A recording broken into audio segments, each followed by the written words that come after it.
Good morning, everybody. Welcome to the Fundamentals of English Language and Literature Teaching, which is paper number 10 of semester 3, MA English Part 2. We are in the middle of Unit 3 on approaches and methods. Today in this video, we shall talk about the humanistic approach. As we discussed, the approaches could be of various types. The structural approach, giving importance to the structures of the language and their teaching. The lexical approach that teaches the lexis or the vocabulary items. The communicative approach that concentrates on the communicative aspects of the learners. And today we are going to talk about the humanistic approach. The humanistic approach is comparatively very recent in the field of ELT. This can be called most recent thought-provoking theoretical innovations in the field of language teaching.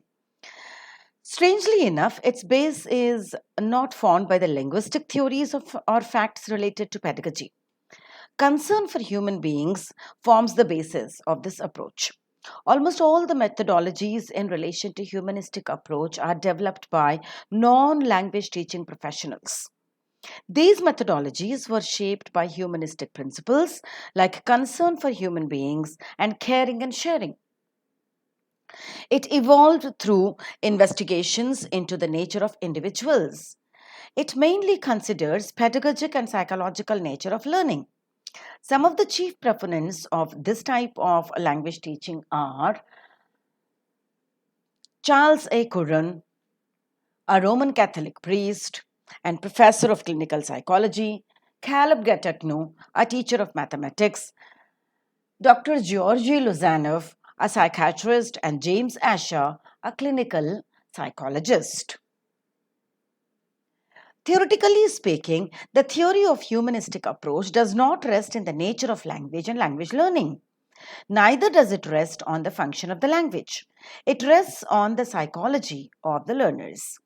It believes in teaching interests, learners than what teacher feels the right to teach.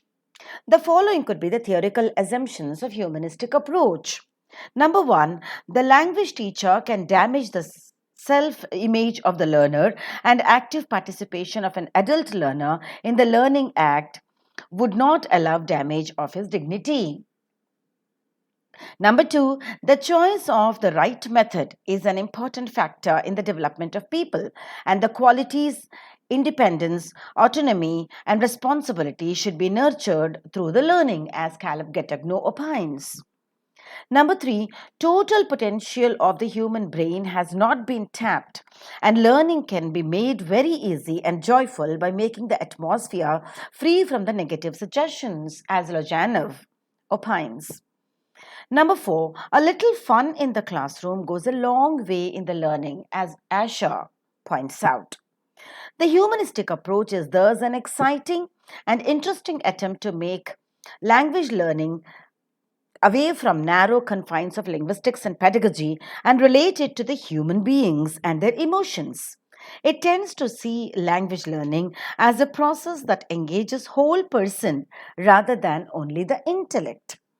It strongly believes that the ideal world should consist of autonomous, creative, and emotionally secure people, and education should and can assist in the creation of such a world. The principles of humanistic approach could be understood as following. The humanistic approach brings human beings at the center of all activities. Caring of human beings and their feeling forms the core of humanistic approach. It believes in certain convictions at its core. These are generally regarded as the principles of humanistic approach. The principles of humanistic approach in language teaching are: number one, development of human core values. Number two, growth of self-awareness and in the understanding of others. Number three, sensitivity to human feelings and emotions. Number four, active student involvement in learning and in the way the learning takes place, as far as the student is concerned, and hence it is student centric. The third, humanistic approach should not be confused with the other approaches of language teaching. Other approaches aim at teaching English on the basis of theories of nature of language and theories of language learning. But the theory of humanistic approach believes not in these theories, but in making the process of teaching and learning extremely pleasant. The clarification of Stevik in this regard is very important. Stevik says, it is not a course which is taught because of some tradition or because it is a syllabus designed by an impersonal authority. It is not a course in which a teacher remains in charge in inverted commas. It's not a course in which getting a good grade is the aim, but learning by the learner is important. So, accordingly, the practice could be discussed as following. Humanistic approach does not give any details of what is to be taught and what is to be avoided in the classroom. It speaks nothing about the content to be taught. These aspects are unimportant according to humanistic approach. But it's important that it believes in maintaining the learner psychology so that the learning takes place in a very pleasant atmosphere automatically. There are four important characteristics of humanistic approach. Number one, the feelings are important. These include personal, emotional, and aesthetic appreciation. This aspect of humanism tends to reject whatever makes people feel bad or whatever destroys or forbids aesthetic enjoyment. Number two, the social relationships are important. This side of humanism encourages friendship and cooperation and opposes whatever tends to reduce them. Number three, the intellect. It includes knowledge, reason, and understanding.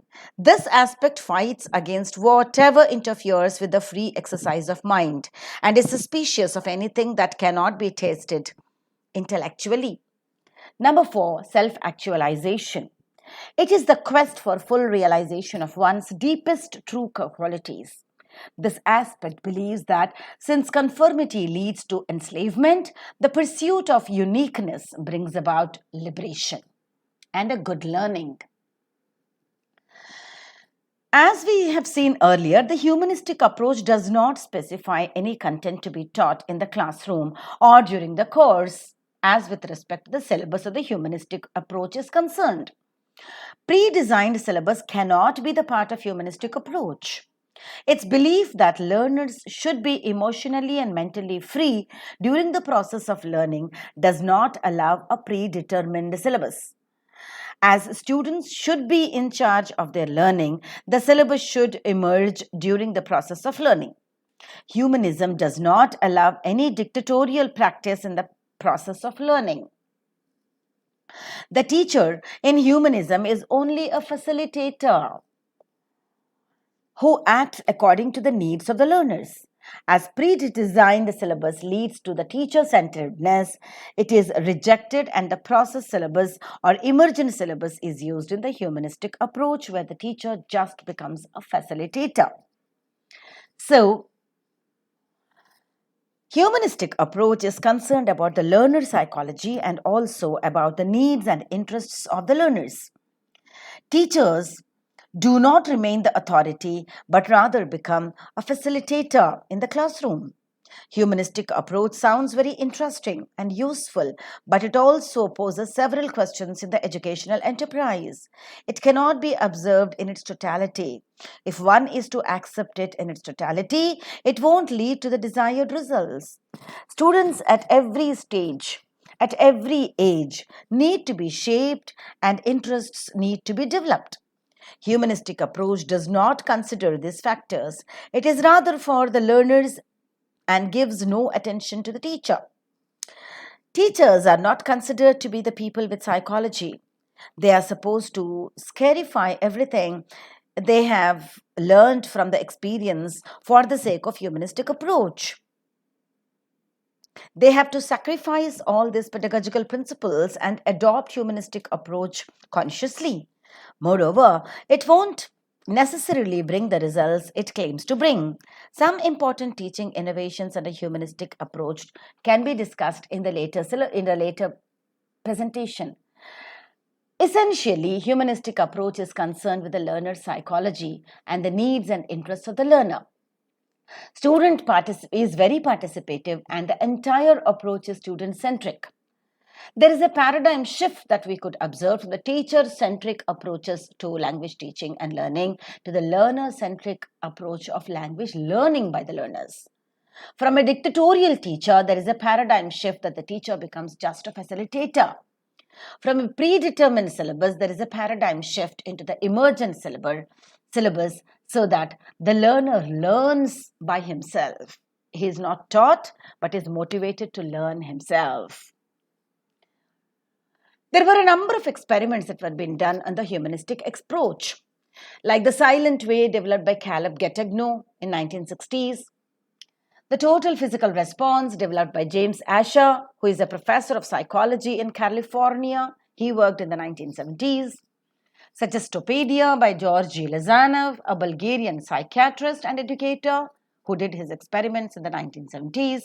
And the Community Language Learning CLL by Charles Curran, a Jesuit priest, professor of psychology at Loyola University, Chicago, who did his experiments in the 1980s to prove that the humanistic approaches definitely have their success. Let us talk about these humanistic approaches in elaborate in the next video. Thank you very much for getting yourselves acquainted with this video, which has introduced what exactly the humanistic approach is. It is rather a paradigm shift from the traditional approaches to completely modern. Bye for now. Stay tuned for the next videos.